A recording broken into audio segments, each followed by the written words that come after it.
Today, I want to answer a question that really could help define the expectations for the Chicago Bulls going into the 2026-27 season. And it's, did the Chicago Bulls improve enough to make any type of movement in the Eastern Conference where everybody seemed to improve faster than Chicago Bulls? Now, this is in no way to knock the Chicago Bulls and what Bryson Graham has built with this roster. I think that we're going to have a fun team. I think we're going to have a competitive team. I think we're going to have a tough team and a team that has more balance than what we ever had before. But you also do have to measure your team against their opponents. And in this case, Miami added Giannis. Philadelphia added Jaylen Brown. Atlanta added elite defense from a championship team in OKC. And the Detroit Pistons added more shooting, which was one of their Achilles heels. You pair that with Tyrese Haliburton coming back, New York being the defending champion, and the Toronto Raptors trying to finalize a trade for Kawhi Leonard. The question is, where do the Chicago Bulls actually fit in the new Eastern Conference? We'll talk a little bit about that. Plus, we're going to talk about Giannis Buzelis and his comments that actually paint a bad light for Billy Donovan and more right after this.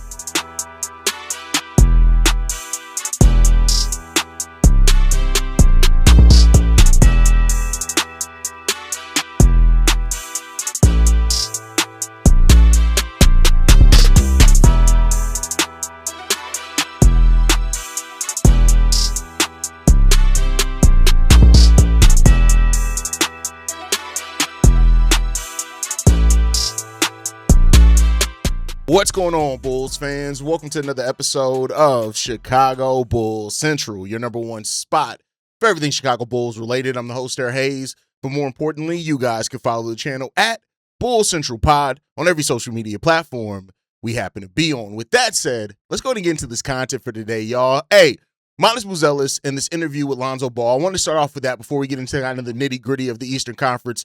You know, Giannis Buzelis, this interview was great. And it's always good to see Giannis Buzelis, to talk because you can tell the maturity that he's gained.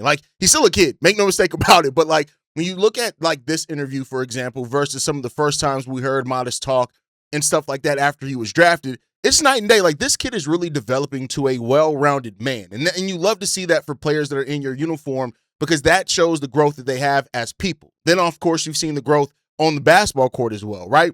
And so one of the things that Giannis talked about in this is that last season was a big season for him of understanding that the NBA is a business. He talked about the trade deadline, the changes that were made there and how, looked around and all the guys that he had really built those relationships with and went to war with, they were gone. He then talked about Arturas Karnisovas and Mark Eversley being fired and gone. Billy Donovan stepping away.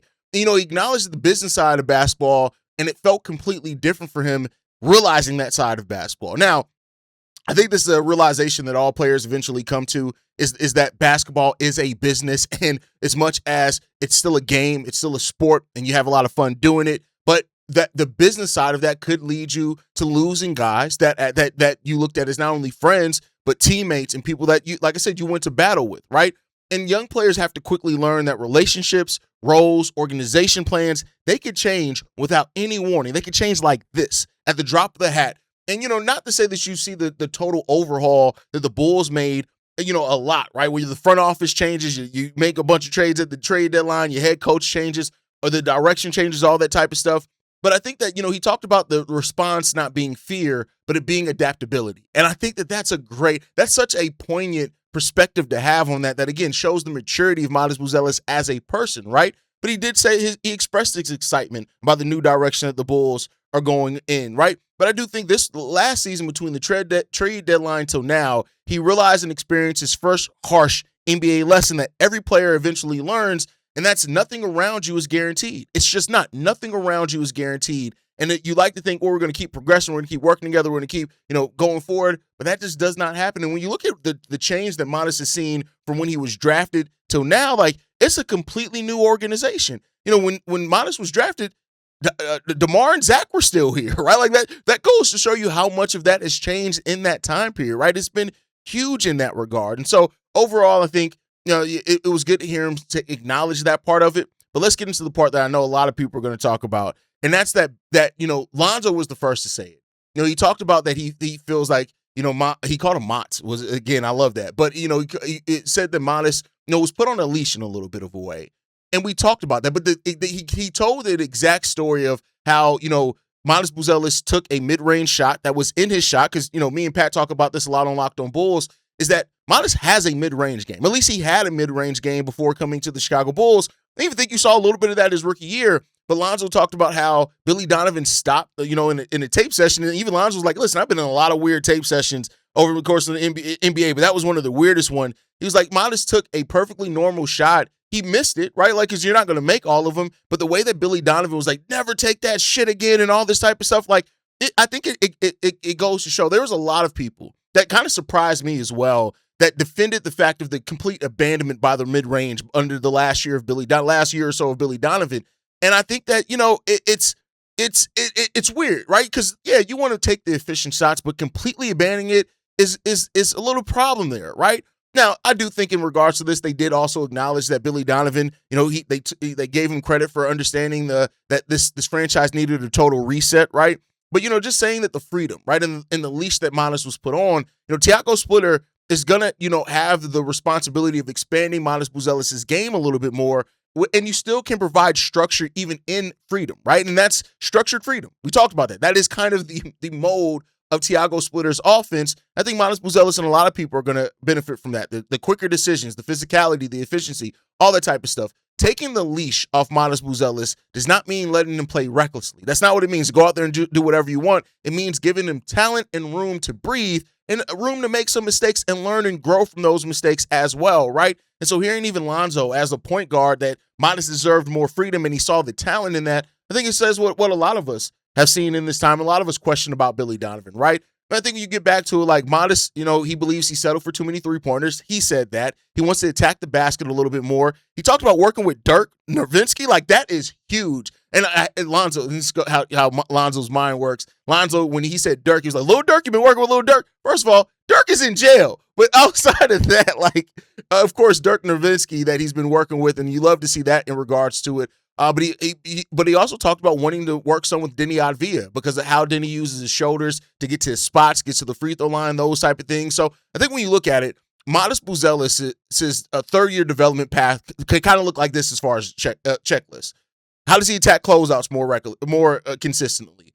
Does he finish through contact? That's going to get him to the free throw line like Denny did. Making those quicker reads, right? The short roll passing. I make a lot of deal about that because short roll passing is where you really can open up a lot of your offense, and then using his jumper to open up more drives to the lane, which, again, that's that game slowing down to you in regards to this. The Chicago Bulls need a decisive, aggressive Modest Buzelis. They don't need a hesitant one.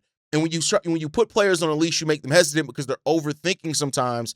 And it seems like Modest is going to have more freedom to not have to do that in regards to be more physical, be more decisive, get downhill a little bit more. I'm excited to see what Modest Buzelis looks like in year 3 as well. Let's move on to the next topic before we get into this Eastern Conference talk that I want to have. Caleb Wilson earned his first NBA award in a way. He was named to the All-Summer League first team honors. Yeah, he averaged in Summer League 23.5 points, 7.3 rebounds, 1.8 assists, 1.3 steals, and 2.5 blocks per game. Averaging almost 4 stocks per game is going to be huge for him. He shot 50% from the field, 41.9% from three as well. And I think when you look at the versatility that he had in regards to that, it's huge, right? Now, as I've said before, do not take I treat the good things as well as the same way I do as the bad things in Summer League. Take it with a grain of salt. Look at it and I'll be like, okay, let's see how much of this maintains in training camp. But don't take this as meaning he's going to come out averaging that in the regular season. We're going to see what he ends up doing. But Caleb Wilson's going to have, I think, a really good rookie year as well. And we'll see. Is Rookie of the Year the next step for Caleb Wilson? We know that he wants to win it. I do think that he's gonna get the minutes. He's gonna have the role. He's gonna be maximized. His two-way production is gonna stand out a lot very early on. Also, I talked a little bit about on the Full Court podcast, which is my general NBA podcast. Go and subscribe to that if you're not subscribed to that. I went, for each of the player in the top 4 in their case for Rookie of the Year. And, for Caleb Wilson, one of the things that I talked about that gives him kind of a benefit is that he's going to have those highlight reel plays because we're going to get in transition. He's going to start the fast break some with his stocks and stuff like that. And then also he has the point guard that can get him the ball. He has the weak side defender Nic Claxton that can give him a little bit of safety to play a little bit more free defensively. And his confidence and motor is going to be out this wazoo. And it's going to, cause him to get some of that early narrative as well. Now, some of the things that he needs to work on, of course, get the turnovers low. The free throw shooting percentage has to be better in regards to that as well. And the NBA physicality is going to test his handling, test those type of things. But hey, this rookie class, this Rookie of the Year race is going to be really fun. Caleb Wilson doesn't have to average 25 points per game to win Rookie of the Year, but he does need to make a consistent two-way impact, and we'll see what he can do. But shout out to Caleb Wilson, finishing all-rookie first team. Not all-rookie, all-summer league first team. Well-deserved by him. Yaxel Lindenberg won Summer League MVP. Shout out to him in regards to that one. But this could be the first of many times we hear Caleb Wilson's name between now and the end of the actual season in some lists and some awards. But with that said, let's go ahead and get into the main topic of this episode. I want to talk about the Eastern Conference, right? And we know that the Bulls aren't expected to be some juggernaut in the Eastern Conference this year. Like, I think even the most optimistic fan understands that, right? But I don't know if everybody kind of understands how much more difficult the East has gotten. Let's even just start with last year. Last year was the first time since the play-in era, right, that every team in the play-in for the Eastern Conference was above 400. 400. Above 500. At minimum, the Miami Heat, which were the 10th seed last year, won 43 games. That's it. That's the lowest amount of games won to get into postseason last year in the Eastern Conference. Then when you look at how the Eastern Conference has continued to evolve, of course, you have New York as the defending champion. They've made some changes to the team, whether you feel like it's strengthened them or weakened them. Miami has added Giannis Antetokounmpo and Bobby Portis. And while I don't think that they're going to be like, and we'll talk about the tiers that I have in the Eastern Conference here in a second, they have also made some big additions. The Philadelphia 76ers have added Jaylen Brown, Anthony Simons, Dean Wade, LeBaron Philon. Like, they've added some players to this team that you're looking at and saying, damn, the Sixers team could be very deep. We still don't even know where LeBron's going to go. The 76ers mentioned as one of the teams that he could go to, right? So, like you have so much young talent on the 76ers team. You got VJ Edgecombe and LeBaron Philon, who are 20 years old, so they're still going to be progressing and stuff like that. So you have that. Detroit added Isaiah Joe, John Collins, and it looks like they're going to probably keep Jalen Duren. Like, what happens with that can make a determination on them. Atlanta, they added Lou Dort, Aaron Wiggins, Ryan Nembhard, right? On top of what they've done, and Jalen Johnson taking another continued step, and what they did with Kingston Flemings drafting him, right? So they added a bunch of talent in regards to that as well. Then you have the Indiana Pacers with Tyrese Haliburton coming back to this team. And Boston, I think they're a little bit weaker, at least on paper, but every time you count out the Boston Celtics, they find a way to continue being elite. And then Orlando and Toronto already have like kind of stronger foundations of what they had before. But again, the Toronto Raptors, they're dealing with that Kawhi Leonard trade of trying to see where that's going to go. The Bulls have had a productive offseason, and progress is great to see. But like I said, every year, you're not only making progress for your own team, you're making progress for, what is going on in regards to the Eastern Conference as a whole, right? Especially with some people saying like, oh my God, the Bulls are going to be a playoff team. And again, if they are, great. I think this team is going to be strong. I think it's going to be scrappy. I think how the bench really works out, who steps up on that bench is going to make a big determination factor as well. But this, like, the Eastern Conference ain't sweet. This ain't the Eastern Conference where you can sneak into the play-in with 39 wins anymore. That's just not where we are. And so because of that, like, I want to look at the tiers of the team in the Eastern Conference. So I want to talk about tier one, teams that are legit title contenders right now. The New York Knicks, the Detroit Pistons, the Cleveland Cavaliers, the 76ers. And I almost put the Miami Heat in this one, but I'm going to put them in tier two just because I got to see how it's going to work out with them not having a lot of shooting. But that's it. That's top teams that are tough, that play both sides of the ball, those type of things. Then you have the tier two, teams that are going to be absolutely strong, be well above 500. How they fare as championship contenders is going to matter how some things happen. That is where the Heat go. The Boston Celtics, the Atlanta Hawks, the Indiana Pacers, the Orlando Magic, the Toronto Raptors. That's tier two, right? Even with just those teams right there, you're already between 1 and seed number 10. So, and now there are going to be some injuries and things like that deter some teams. There are going to be some teams where their offseason acquisitions don't play off. There's going to be some teams that, maybe get off the slow starts because of, there's been a lot of change in the East. But those, I think, are universally the top 10 teams coming into the season that you view in the Eastern Conference, right? The Knicks, the Heat, the Pistons, the Cavaliers, the 76ers, the Celtics, the Hawks, the Pacers, the Magic, and the Raptors. That's 10 teams right there. And those are all 10 teams that have made very strong acquisitions or moved for their roster, and we're going to see where they are. Then you get into where the Bulls are. That's tier number 3. That's a play-in and validity tier, right? The Hornets, who, again, like, because they lost LaMelo Ball, who was a star, but you still got Con Knipple, you got Brandon Miller, you Kobe White's down there. They drafted Christian Anderson. They're going to have a lot of frontline depth as well with Musa Diabate. and Ryan Kalkbrenner, Heinz Steinbach, right? Those type of things. And one could say that, hey, they could be flirting with tier 2. We'll see, right? Then you have the Bulls, the Wizards, and the Bucks.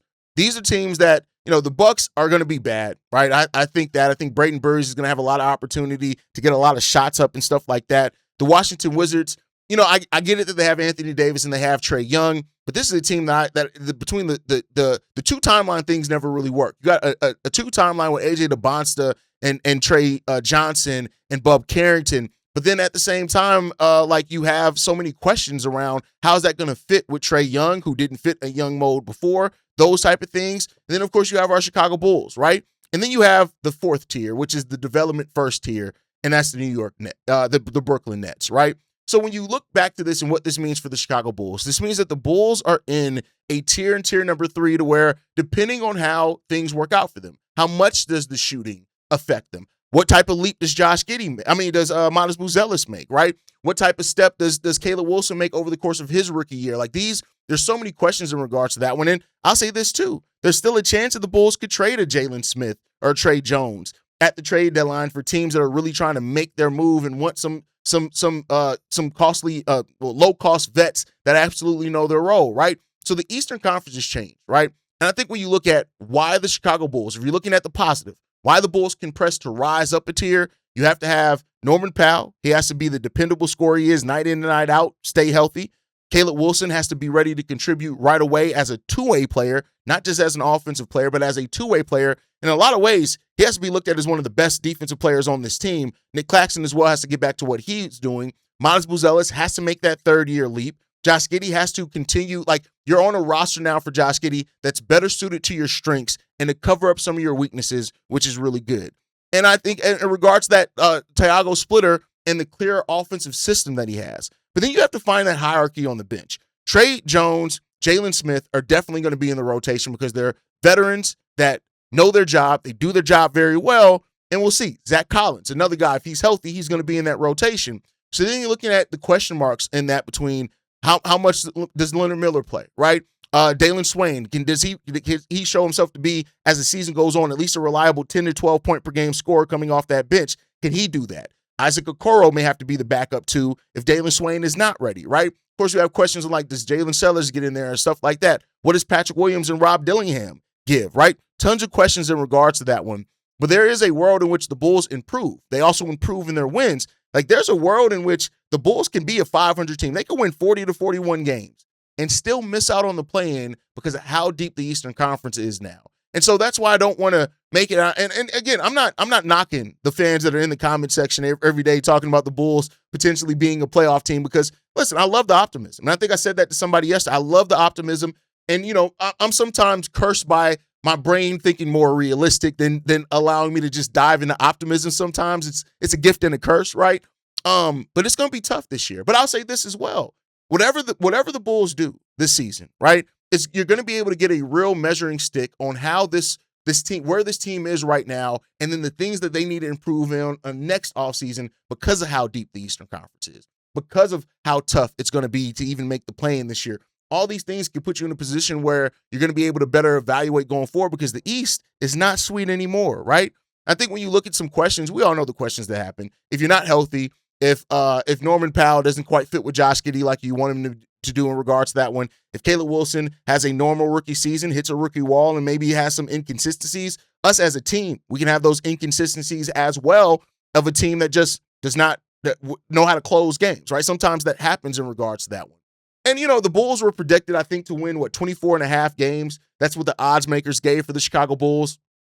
I don't really worry about that too much. The reason why is because we've been over the projections just about every year, even last year where we clearly were tanking a third of the season, if not to half of the season.